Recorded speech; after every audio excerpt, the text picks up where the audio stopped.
गुरुनीशभक्तानीशमीशावतारकान् तत्प्रकाशांश्च चक्षक्तिः कृष्णचैतन्यसंज्ञकम् हरिः ओम् सहना भवतु सहनौ भुनक्तु सह वीर्यं करवावहै तेजस्विनावधीतमस्तु मा विद्विषावहै। ओम शांति शांति शांति हरिः ओम।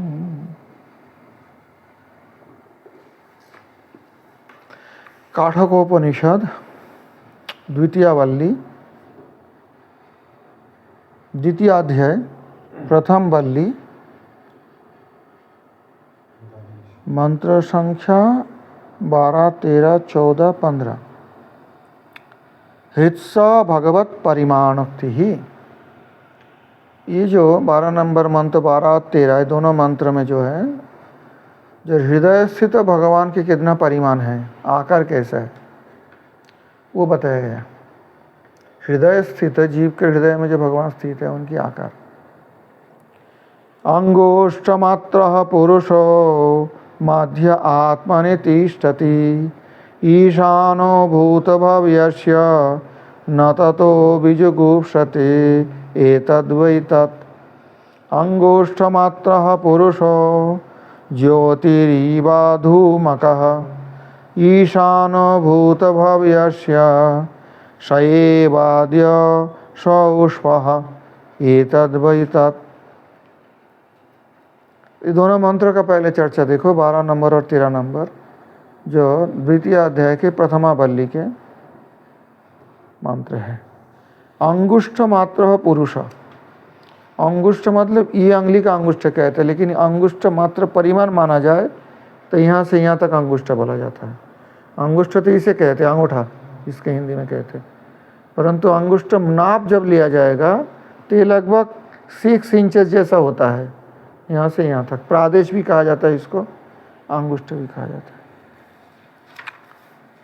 तो ये वेदेशीय खंडार्थ देखो। किंच अंगुष्ठ मात्र अंगुष्ठ परिमाण हृदय अवकाश अपेक्षया अंगुष्ठ मात्रत्व उक्ति ही। अब ये अंगुष्ठ मात्र हो तो अंगुष्ठ तो बहुत बड़ा है, तो भगवान को देखा जा सकता है। कहाँ रहते हैं? कहते हैं हृदय अवकाश अपेक्षा। हृदय का जो अवकाश है, जो गैप है, हिंदी में बोलने से समझ नहीं पाओगे। अवकाश मतलब जो गैप है, उसी को अपेक्षा करके अंगुष्ठ मात्र बताया गया। क्योंकि हृदय इतना ही है, किसी भी व्यक्ति का देखना, जो डायाफ्राम से शुरू करके ये आर्टा ऊपर तक लगभग इतना ही आता है। ये जो अवकाश है, इसी का अपेक्षा करके अंगुष्ठ बताया गया। पुरुषः पूर्ण षड्गुण आत्मनि मध्य देहे हृदय गुहायां तिष्ठति। पुरुषः तिष्ठति मतलब क्या? कोई निर्विशेष निराकार निर्गुण तो नहीं बताया, पुरुष रहते हैं। तो पुरुष जो है वो पूर्ण गुण है, पूर्ण षड्गुण है, जो पुरुषोत्तम है, वो आत्मनि मध्य देहे, देह के मध्य भाग में हृदय गुहायां तिष्ठति। ईशान इत्यादि उक्त्यार्थम। ईशान भूत भव्यस्य, ईशान इत्यादि उक्त अर्थ, जैसे पहले जो अर्थ में ईशान बताया गया ना, उसी अर्थ में यह ईशान बताया गया। ईशान मतलब नियंता। ईशान मतलब ईशान दिशा नहीं है, ईशान एक कोण है, वो नहीं है।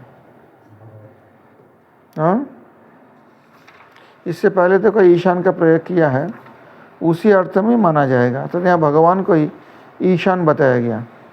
ईशानो भूत भव्यस्य। भूत और भव्य, भूत होता है भूतकाल अतीत काल, भव्य होता है होने वाले भविष्य काल। स एवाद्य सौस्वः न ततो बीजुगुप्स्यते। जब कोई इस प्रकार जानेंगे कि हृदय में भगवान नित्य विराजमान है और सृष्टि वर्तमान भूतकाल और भविष्यकाल सबके नियंता है, ईशान मतलब नियंता है, तो न तत्व बीजगुप्त तो आपने का रक्षा करने के प्रयास नहीं करेंगे। भगवान है तो फिर डर किस बात की। इसलिए अपने को रक्षा करने की गुप्त करने के प्रयास नहीं, गुप्त करना रक्षा करना होता है। न तत्व बीजगुप्त ये तद्वै तत्, ये तद्वै तत् जहाँ जहाँ है वो परमात्मा की ब्रह्म के जो स्वरूप बताया गया, जो लक्षण बताया, वहाँ पर ये तद्वै तत् इतना ही है ये। और 13 नंबर मंत्र देखो, अंगुष्ठ मात्र पुरुष योतिरीवा धूमकः। यहाँ पर वही बात है, योतिर ईवा धूमकः ज्योतिरीव अधूमकः। ये अ और ईव व का अ जोड़ के अकह सवर्ण दीर्घ होकर सूत्र से आ हो गया। ज्योतिर ईवा धूमकः, ज्योतिरीव अधूमकः। अर्थात ज्योति में जब धूम होता है, धुआं होते हैं, तो रोशनी का उतना प्रकाश नहीं होता है। और बिना धुआं से अगर ज्योति प्रकाशित हो तो जैसे निर्मल ज्योति प्रकाशित होते हैं, ज्योतिरीव अधूमकः। वेदेशीय देखो, धूमान आवृत अग्निरिव प्रकाश स्वरूप धूम अनावृत, धूमान आवृत, धूम म अनावृत का अ जोड़ के यहाँ अकर सवर्ण दीर्घ होकर धूमान आवृत, धूम के द्वारा अनावृत अग्नि जैसा ऐसा ही प्रकाश स्वरूप है। दृष्टांत तो दिया गया, ये नहीं है कि अग्नि है भगवान, परंतु जैसे बिना धुआं से अग्नि का प्रकाश बहुत उज्ज्वला होता है, इस प्रकार वो प्रकाश स्वरूप है, पुरुष है, कोई ज्योति स्वरूप नहीं है, कोई निराकार निर्विशेष निर्गुण ऐसी कुछ बात नहीं है। साक्षात भगवान है, रूपधारी है, पुरुष है, पूर्ण षड्गुण है, गुण परिपूर्ण है, अपराकृत गुण परिपूर्ण है। स एवाद्य वर्तते स एव शोपि वर्तिष्यते। वो आज भी है और शो मतलब काल भी रहेंगे, काल भी रहेंगे। आज भी है, आज जो है वो आज है, वो काल भी रहेंगे। स एवाद्य स्वउ स्वः, स एवाद्य, स एवाद्य भी आपका सवर्ण दीर्घ हुआ, एवाद्य के एवाद्य हो गया।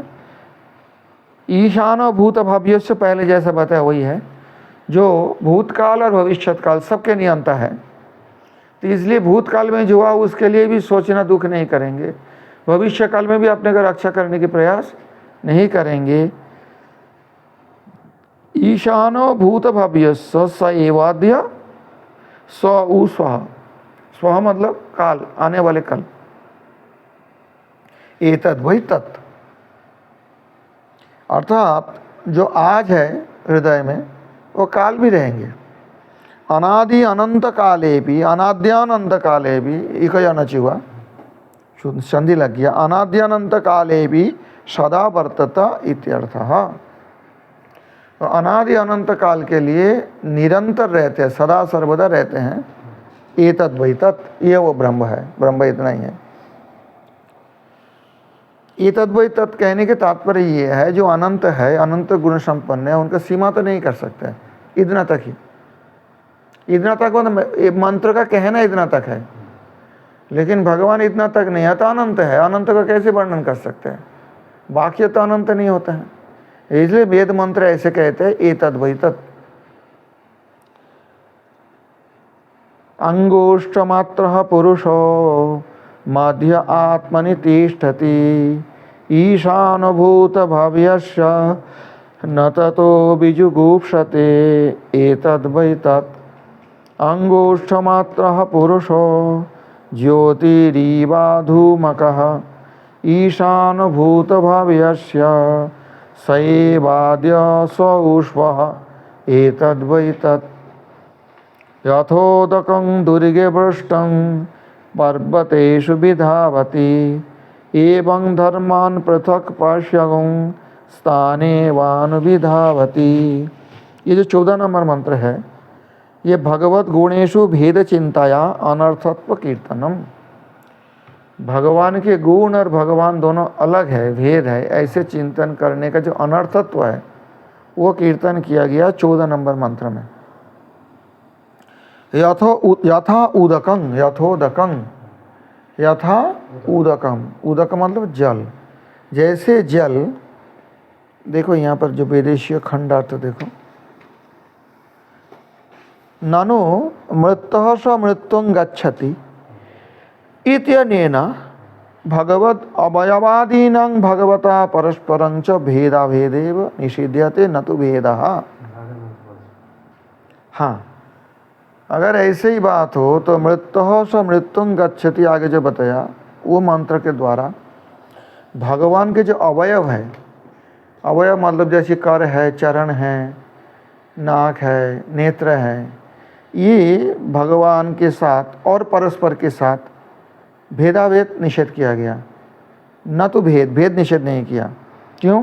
तद्दर्शिनाम अनर्था अनुक्ते है, क्योंकि भेददर्शी का जो अनर्थ है ये नहीं बोला गया वहाँ। भेद दर्शन करने वाले का अनर्थ नहीं बताया गया उसी मंत्र में, ठीक है ना।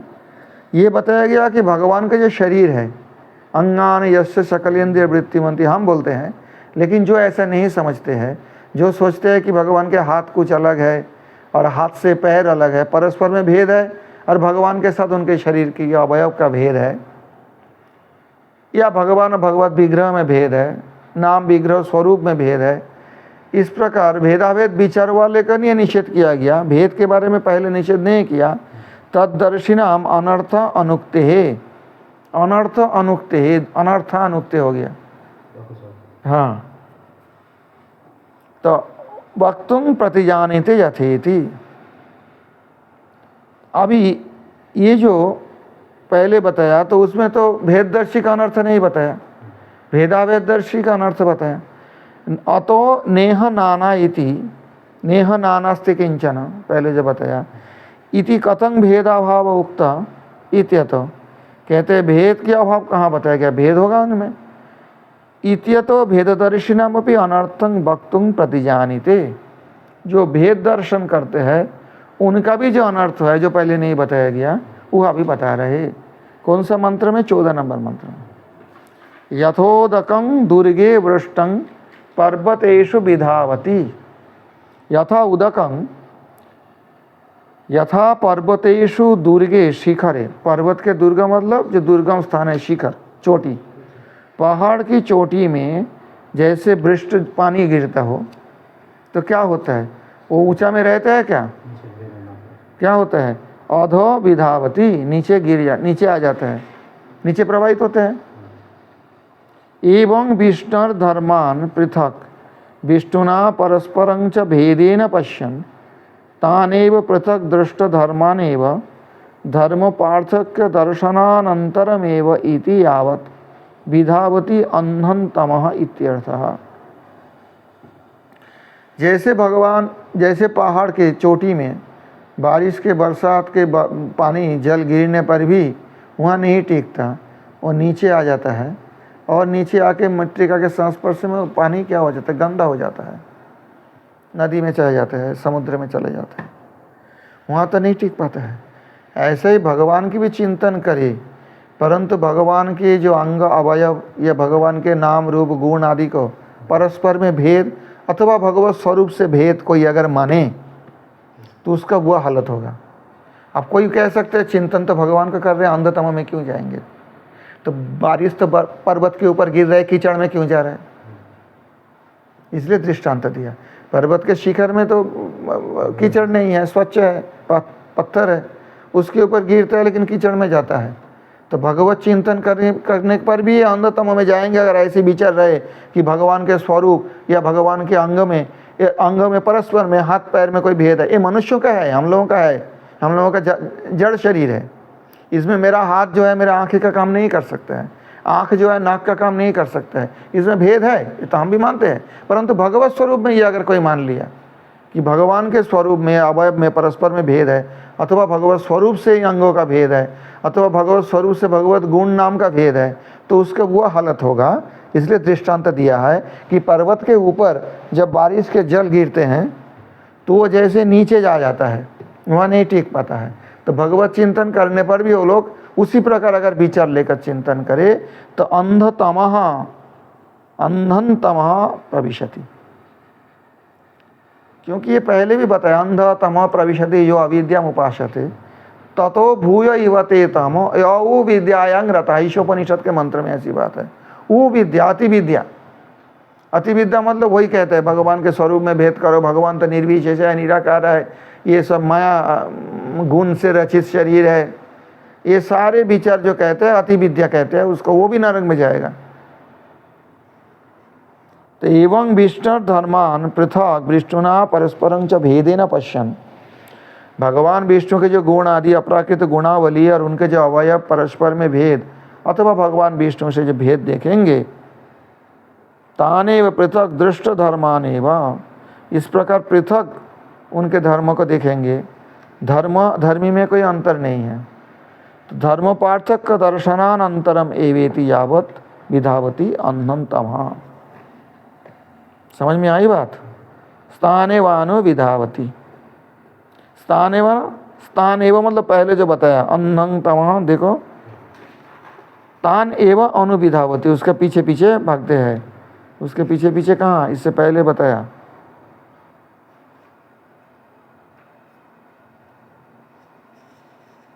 मृत्युः स मृत्युम आपनोति मृत्युः स मृत्युं गच्छति। यहाँ पर वही बात को यहाँ अनुसरण करके कहते हैं एवं धर्मान पृथक पश्यगुं स्थानेवान विधावती। यहाँ पश्यगुं जो है इसमें एक स्थान एवानु, स्थान मतलब यहाँ पे एक विसर्ग था, उससा हो गया। यथोदकं दुर्गे पृष्ठं पर्वतेषु विधावते एवं धर्मान पृथक पश्यगुं स्थानेवानुविधावति। समझ में आई है बात? यथोदकगुं शुद्धे शुद्धमाशिक्तं तादृगेव भवति एवं मुनिर्विजानता आत्मा भवति गौतम। मुक्त परमात्मनोर भेदक्ति ही, मुक्त जीव और परमात्मा दोनों में भेद रहते हैं। मुक्त जीव होने पर कोई परमात्मा नहीं बन जाते हैं, ये अजीब ब्रह्म है। इस प्रकार असत मत में कोई ना पड़े, इसलिए उपनिषद में इसको सावधान किया गया। यथोदकगुं शुद्धम, जैसे शुद्ध जल हो, शुद्ध जल मैंने समझने डिस्टिल्ड वाटर जिसमें कोई मिनरल्स नहीं है। अगर शुद्ध जल में डिस्टिल्ड वाटर में मिलाया जाए तो क्या होता है? यथोदकगुं शुद्धम शुद्धम आशिक्तम, शुद्ध जल में डिस्टिल्ड वाटर में थोड़ा डिस्टिल्ड वाटर मिला दो, कोई अंतर देख पाओगे? तादृक एव भवति, ऐसा ही होता है, मतलब दोनों एक ही दिखते हैं। वो जाके वो जल नहीं बन जाता है। डिस्टिल्ड वाटर थोड़ा लेके एक ड्राम में डिस्टिल्ड वाटर उसमें डाल दो तो दोनों में फ़र्क नहीं दिखेगा। डिस्टिल्ड नहीं हो तो फ़र्क दिखेगा, क्योंकि उसमें जो गंदगी है वो तो उसमें दिखेगा, उसका गंदा करेगा।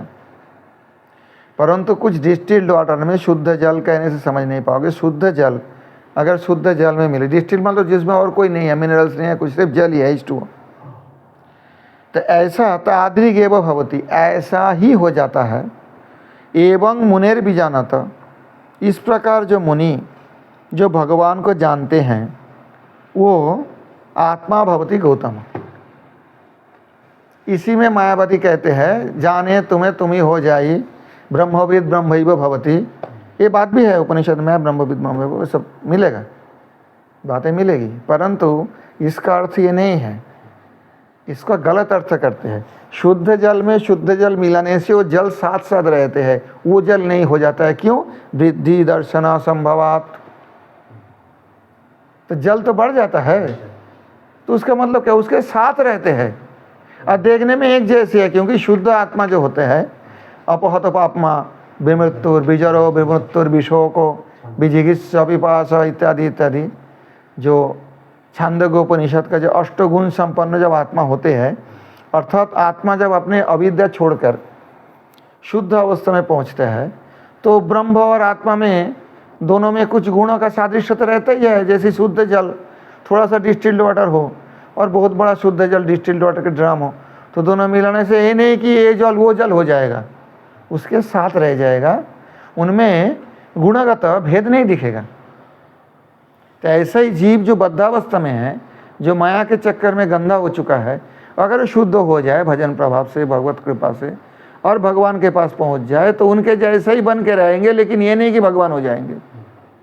नानु अगर ऐसे ही हो, यथा भगवत स्वरूपाणां भगवता भेदा भाव, जैसे भगवत स्वरूपों को, भगवत स्वरूप कौन सा है, जैसे मत्स्य कुर्म बराह नृसिंह आदि, अथवा भगवान के जो स्वयं का स्वरूप है वो भगवान के साथ भेदाभाव है, हाँ भेद नहीं है, पहले बताया ना। तो ऐसा इस तथा भाव तथा मुक्ता नाम भी भगवत भेदाभाव किंग ना, अगर ऐसा ही हो, जैसे भगवत स्वरूप भगवत से अभेद होता है, तो ऐसे जो मुक्त हो जाता है वो भी भगवान के साथ अभेद हो जाना चाहिए, क्यों ना, क्यों नहीं होगा। ये पूर्व पक्ष है। जो मुक्त जीव हो जाता है, भगवान के पास पहुंच जाता है, तो उनके जैसे हो जाएगा, फिर भगवान ही हो जाएंगे, भेदाभाव क्यों नहीं रहते। कहते हैं यथा इति यथोदक गुण शुद्धे शुद्धमाशिक्तं तादृगेव भवति। हे गौतम, यथा शुद्धे उदके, ये गौतम किसको बताया, नचिकेता को, गौतम गोत्र के थे वो, इसलिए गौतम। गौतम, गौतम के मतलब होता है गौतम गोत्र वाले, अथवा गौतम के पुत्र, जैसे भी हो, गौतम गोत्र वाले बोल के गौतम बताया। जैसे कृष्ण के बहुत जगह यादव बताया, कोई भी बताया, भगवान ने संबोधन किया। हे गौतम मतलब जमराज जी बोल रहे हैं, किसको बोल रहे हैं, नचिकेता को जी। हे गौतम, यथा शुद्ध उदके आशिक्तं शुद्धम उदकं तादृक् एव भवति ननु तदेव। जैसी शुद्ध जल में आशिक्त शुद्धम उदकम, थोड़ा सा शुद्ध जल आशिक्त डाल दिया जाए तो तादृक् एव भवति न तु तदेव, उसी प्रकार हो जाता है, लेकिन वो नहीं हो जाता है। क्यों, अन्यथा वृद्धि दर्शन असंभवात। अगर वही जल हो जाते तो वृद्धि नहीं होता, जल बढ़ जाता है ना। जब ये जल वो जल ही हो जाएंगे तो बढ़ने की सवाल नहीं है। तो जब वृद्धि दर्शन होता है तो उसके मतलब वो जल, पहले जल मिलके एक नहीं होता है, उसके साथ साथ रहते उसको बढ़ा देता है। जब ही तो दृष्टांत में भी तो देखो ना। तो ऐसा ही शुद्ध जीव, मुक्त जीव भगवान के पास जाकर भगवान नहीं बन जाएंगे, भेद तो रहेगा दोनों में। ये दोनों जल में भेद है, बढ़ा दिया जल को, वो जल नहीं हो जाता है, अभेद नहीं हो जाता उसी जल के साथ, उसका अपना अस्तित्व रहते हैं। 1 लीटर में 10 लीटर में माने 1 लीटर डाल दिया डिस्टिल्ड वाटर, तो क्या 10 लीटर रहेगा? तो ये मायावादी के तत्व में 10 लीटर ही होना चाहिए, बढ़ेगा नहीं, फिर 11 लीटर हो जाएगा। 10 लीटर जल में 1 लीटर जल डाल दो, दोनों जल ही शुद्ध हो, डिस्टिल्ड हो, तो फिर फर्क नहीं दिखेगा, परंतु वो जल बढ़ के 11 लीटर हो जाएगा। तो उसके मतलब वो जल 10 लीटर नहीं हो जाएगा, उसमें समय नहीं जाएगा, वो अलग रहेगा। तादृक् एव भवति, ऐसा ही दिखेगा लेकिन वो नहीं बनेगा। अन्यथा विधि दर्शन असंभवात, अगर वो हो ही जाते हैं तो फिर 10 लीटर ही रहते, 11 लीटर नहीं बनते। समझ में आई बात। एवं बीजानतो मुनेर आत्मा स्वामी वायुरपि मुक्त सन तादृक् एव भगवत सदृश एव भवति न तो स एव। इस प्रकार बीजानतो मुनि, जो ज्ञानी मुनि है, बीजानतो मतलब जो विपश्चित है, जो जान गया भगवान को, मतलब अपरोक्ष ज्ञान प्राप्त किया, भगवत साक्षात्कार प्राप्त किया, ऐसे मुनि का आत्मा स्वामी वायुरपि, उनके जो आत्मा है स्वामी है, वायु है, वो मुक्त सन, वो मुक्त होकर तादृक् एव भगवत सदृश एव भवति न तो स एव, भगवान के जैसा बन जाएंगे, ऐसे गुण संपन्न जैसे बन जाते हैं ना आत्मा, विमत्तो विजारो विशोको, ऐसा हो जाए, न तो स एव, वो नहीं बन जाएगा, ब्रह्म नहीं बन जाएगा। किम अन्य किमु अन्य जीवा इत्यर्थ। कोई मुत्तक ने ऐसे कह रहे हैं, जब वायु मुनि का आत्मा मतलब मुनि के जो प्राण वायु है, वो मुक्त होकर जाके भगवान में साथ मिल जाएंगे मतलब ये नहीं कि भगवान हो जाएंगे, उनके जैसे ही बन जाएंगे। किमु अन्य जीवा इत्यर्थ, और जीव की तो कहना ही क्या है, तो मुक्त जीव इसके मतलब होता है भगवान के साथ उनका भेद रहते हैं, मुक्त होने पर भी भगवान के साथ भेद रहते हैं, अभेद नहीं होता है। यथोदकगुं शुद्धे शुद्धमाशिक्तं तादृगेव भवति एवं मुनिर्विजानत आत्मा भवति गौतम इति द्वितीये प्रथमावल्ली। अब इसको ये देखो, भाष्य देखो, ठीक है, माधव भाष्य देखो, ये 4 मंत्र पूरा कंठस्थ करके इसका तात्पर्य समझ के मुझे कल समझा देना। भाष्यम भेदा भेदेव निषिध्यते न तो भेदा, इससे पहले मंत्रों में भेदाभेद को निषेध किया गया, भेद को तो निषेध नहीं किया गया। इति शंकां इति आशंकां इत्याशंकां निवर्तयितुं, इस प्रकार की अगर आशंका हो उसको दूर करने के लिए एवं धर्मान पृथक पश्यन्, ये पहले जो बताया ना, इति भगवत धर्माणाम अवयवो गुणकर्मणां भेददर्शने पृथक दोषमाह। भगवत धर्म, भगवत अवयव, भगवत गुण, भगवत कर्म में जो भगवान से भेद देखेंगे वो उनका जो पृथक दोष यहाँ बताए जा रहे। पर्वतेषु दुर्गे शिखरे, दुर्ग मतलब यहाँ शिखर, पर्वत पहाड़ की चोटी पर, वृष्टम अधो विधावती, वहाँ पर जो बारिश होती है वो नीचे चले जाते हैं भाग के। एवं विष्णु धर्मान पृथक पश्यन् अंधन तम विधावती, इस प्रकार भगवान विष्णु और उनके धर्म आदि को कोई अलग दिखते हैं तो फिर अंधतम में चले जाते हैं, अज्ञानता में चले जाते हैं, नरक में चले जाते हैं, जैसे भी बोला। बीजानत मुनेरात्मा वायुरपि तादृगेव भवति, जो विपश्चित है, जो मुनि भगवत साक्षात्कार प्राप्त किया, अपरोक्ष ज्ञान प्राप्त किया है, तो उनका जो आत्मा मतलब वायु ऐसा ही हो जाता है। ऐसे मतलब भगवान जैसा होता है, न तो स एव भवति, भगवान नहीं हो जाता है। किमु अन्य जीव, और जीव का कहना ही क्या है। सर्वेषां ज्ञानिनाम आत्मा देवानां च विशेषतः मुक्तो वायुश्च सादृश्यम एवं विष्णुस्तु गच्छति न तो तद्रूपतं याति किं मन्ये देवमानुषः आभास रूपास्तु वायुर्देवस्य सर्वशः। ये भविष्यत पर्व में जो वर्णन है तो उसी का यहाँ उद्धृत करके माधवाचार्य जी अपने वाक्य का प्रमाण दिए हैं कि सर्वेषां ज्ञानिनाम आत्मा देवानां च विशेषतः, सब ज्ञानियों के आत्मा और विशेष रूप से देवताओं की जो आत्मा है वो मुक्त वायुश्च, मुक्त होने पर, और वायु भी, वायु देवता मुक्त होने पर सादृश्य एवं विष्णुस्तु गच्छति, भगवान विष्णु के सादृश्य प्राप्त करते हैं। न तो तद्रूपतं जाति, ये नहीं कि भगवत रूप हो जाता है, विष्णु हो जाता है, नहीं। किम्यन्य देव मानुषति, और मनुष्य देवताओं के कहना ही क्या है, वो तो बन नहीं सकता है भगवान। आभास रूपास्तु वायुर देवश्च सर्वश, ये आभास के भी आभास रूप है, वायुर देवश्च सर्वश। जो वायु का, देवताओं का आभास रूप जो और देव मानुष है, उनको तो कहना ही क्या है, वो तो कभी भी भगवान नहीं बन सकते, जब देवता नहीं बन सकते मुक्तावस्था में। परंपराया तदधीनो प्रतिबिंबत्वात् इत्याह, तो कहते हैं, व्यास तीर्थ जी का भाष्य देखो थोड़ा स्पष्ट होगा। वायु सर्वेषां ज्ञानिनां स्वामी,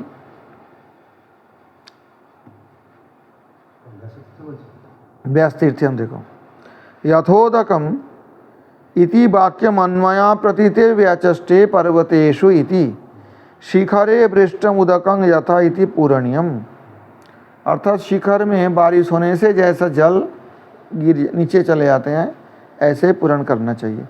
एवं विष्णुर धर्मान ततो पृथक पश्यन् तानेव पृथक दृष्टवान स्थान एव अनंतरमेव अतः इति च पूरणीयम, और नीचे आ जाते हैं, भगवान का ध्यान करते हुए भी वो अंधतम को प्राप्त होते हैं। उस प्रकार विचार रहे तो बीजानत मुनेरात्मा स्वामी क इति न ज्ञायते अतो व्याकरति बीजानते इति, ये माधव भाष्य के व्याख्या कर रहे हैं ना वासिष्ठ जी। विजानतो मुनेरात्मा वायुरूपी तादृगेव भवति। अवधारणार्थं व्यनक्ति न तो इति न तो स एव भवति, वो नहीं बनते हैं। वायु सर्वेषां ज्ञानिनां स्वामी विमुक्तोपि स भगवत सादृश्य में बजाती इति च कुतो इत्यतः सर्वेषां इति। वायु और भगवत ऐक्य भाव है। जब वायु इतना बड़े देवता होने पर भी भगवान के साथ एक नहीं हो सकता है, तो भगवत ऐक्य भाव अन्वेषां भगवत ऐक्य भाव कस्मात्, तो और भी जीवों का भगवान के साथ एक भाव कैसे हो सकता है? न परंपराया ततदिन प्रतिबिंबत्वाद इत्याह आभासा भास रूपा। तो परंपरा से उनके अधीन प्रतिबिंब है, क्योंकि उनके अधीन और देवता है, मनुष्य है, तो वो कहाँ से भगवान हो जाएगा? आभासा भास रूपा इति। प्रकाशिका देखोगे, अतो न अधुना मुक्त जीवानां ब्रह्मणि ऐक्यमिति मतंग स्पष्ट निषिद्धमा। मुक्त जीव का ब्रह्म के साथ ऐक्य हो जाता है, ब्रह्म बन जाता है, इसका स्पष्ट रूप से निषेध कर रहे हैं। यथोदकम इति यथा शुद्धम उदकं शुद्धे आश्रिक्तं तादृगेव भवति न तु तदेव भवति। पंकिल उदकस्य तादृशत्व भावात् शुद्धम इत्युक्तम। पंकिल उदक हो, पंकिल मतलब जिसमें पाक है, गंदा है, तो वो तो तादृश होगा ही नहीं। पंकिल उदक मिलाने से शुद्ध उदक तो अलग ही दिखता है ना, ये जल अलग दिखते हैं, गंधा जल। तादृशत्व अभावात् शुद्धम इत्युक्तम, क्योंकि तादृश तो नहीं होगा ना, इसलिए शुद्ध जल के साथ शुद्ध जल मिलेगा, ऐसे बताएंगे। न तो तदेव भवति, वो नहीं बन जाता है। पंकिल उदकस्य हो गया प्रत्यक्षतैव बुद्धिर दृश्यमानत्वात् वृद्धिर दृश्यमानत्वात्। प्रत्यक्षतैव वृद्धिर दृश्यमानत्वात्, दिखाई जाता है ये, हाँ, वृद्धि प्राप्त हो रहा है, प्रत्यक्ष दिखा जा रहा है। जब जल मिलाता है शुद्ध जल में, देखने से तो एक ही लगता है, परंतु उसके साथ रहते हैं जल बढ़ जाता है। मैंने बताया ना, 10 लीटर में 1 लीटर मिला दो तो क्या 10 लीटर रहेगा? कितना होगा? 11 लीटर हो जाएगा। उदाहरण दे देखो शास्त्रों से, ब्रह्म कमंडलुस्स गंगा गोदा कावेरी अदुकानंग। ब्रह्मा जी के कमंडल से गंगा जी आई है, गोदावरी आए, कावेरी आई, इसका उदक एक है क्या? तो एक कमंडल में तीनों जल रहे। मेलने भी भेद दर्शनाच्च, अलग अलग तो गंगा जी को छोड़ दिया है ब्रह्मा जी कमंडल से, अलग से गोदावरी को छोड़ दिया है, अलग कावेरी को छोड़ दिया है, तो एक कमंडल में तीनों नदी का जल रहने से मेलने भी भेद दर्शनाच्च, वहां पर भी भेद है तीनों में। मेलाने पी, मिलाने के बाद भी, एक साथ रखने के बाद भी, मेलाने पी, मेलाने बांग्ला कर दो ना, मिलान और परे हो। संस्कृत से तो आया बांग्ला आपको। मेलाने पी ब्रह्म कमंडलुस्स गंगा गोदा कावेरी उदकानां, कावेरी उदकानां, यहाँ पे वो इको जाना चाहिए। ब्रह्म कमंडल में जैसे गंगा जी का जल भी है, गोदावरी का जल भी है, कावेरी का जल है, एक ही कमंडल में है, लेकिन वहां से गंगा जी को छोड़ दिया अलग से, गोदावरी का अलग से ब्रह्मा जी छोड़ दिया, कावेरी का अलग से छोड़ दिया, तो वहां पे भी तो भेद है। एवं बीजानत मुनेर आत्मा स्वामी चतुर्मुखात्मा मुख्य प्राण लिंग शरीर भंगे ना। और लिंग शरीर मतलब सूक्ष्म शरीर, मन बुद्धि चित्त अहंकार वाले, जब वो भंग हो जाएगा, स्वयं अपनी शुद्ध अशन, तो आत्मा शुद्ध हो जाएगा, स्थूल और सूक्ष्म देव से मुक्त हो जाएगा। शुद्ध अशन शुद्धे ब्रह्मणि सायुज्य मोक्ष भक्तृत्वया, शुद्ध ब्रह्म में सायुज्य मोक्ष भोग करने के रूप में शुद्ध ब्रह्मणि संशक्तोपि तादृगेव भवति न तु तदेव भवति।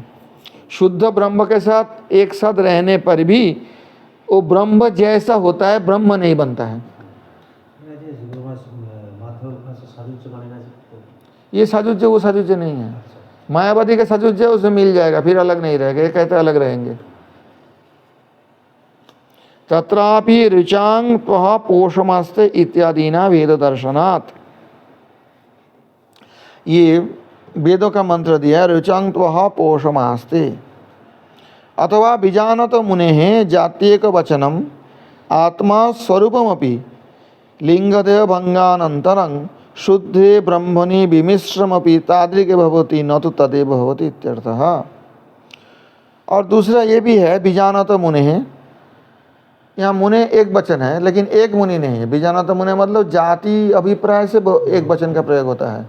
मनुष्य को, ये गाय को, मतलब क्या सारे मनुष्यों के बात ही बताया गया, एक मनुष्य नहीं। समझ में आई बात?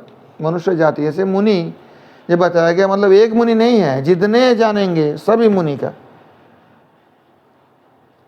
समझ में आई बात? जाति एक वचनम आत्मा स्वरूपम अपि, उनके जो यहाँ आत्मा बोल के पहले तो वायु देवता को माना गया, प्राण को, अभी कहते हैं आत्मा मतलब उनके स्वरूप। उनके स्वरूप जो है लिंगदेह भंग के अनंतर, लिंगदेह कौन होता है? मन बुद्धि चित्त अहंकार रूप जो सूक्ष्म शरीर, उसे लिंगदेह कहते हैं। लिंगदेह भंग के बाद शुद्धे ब्रह्मणि विमिश्रमपि तादृगेव भवति, जब शुद्ध ब्रह्म में विमिश्र हो जाएगा, लेकिन वो तादृगेव भवति, ब्रह्म जैसा हो जाएगा, न तो तदेव भवति, ब्रह्म नहीं बन जाएगा। समझ में आई बात?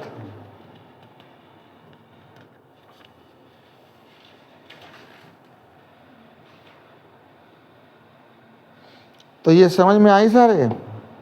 हाँ, तो ये मंत्र का फिर पाठ करो।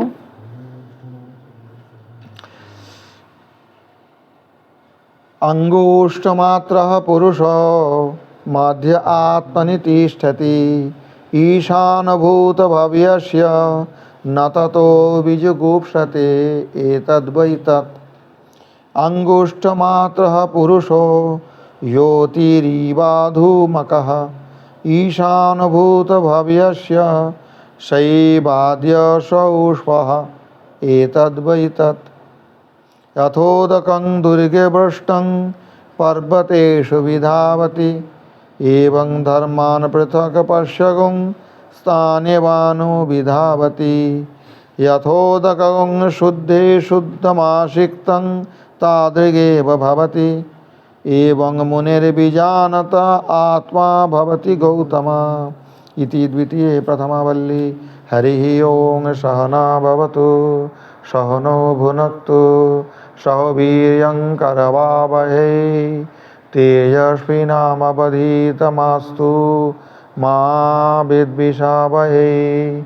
ओं शान्तिः शान्तिः शान्तिः। हरिः ओम्।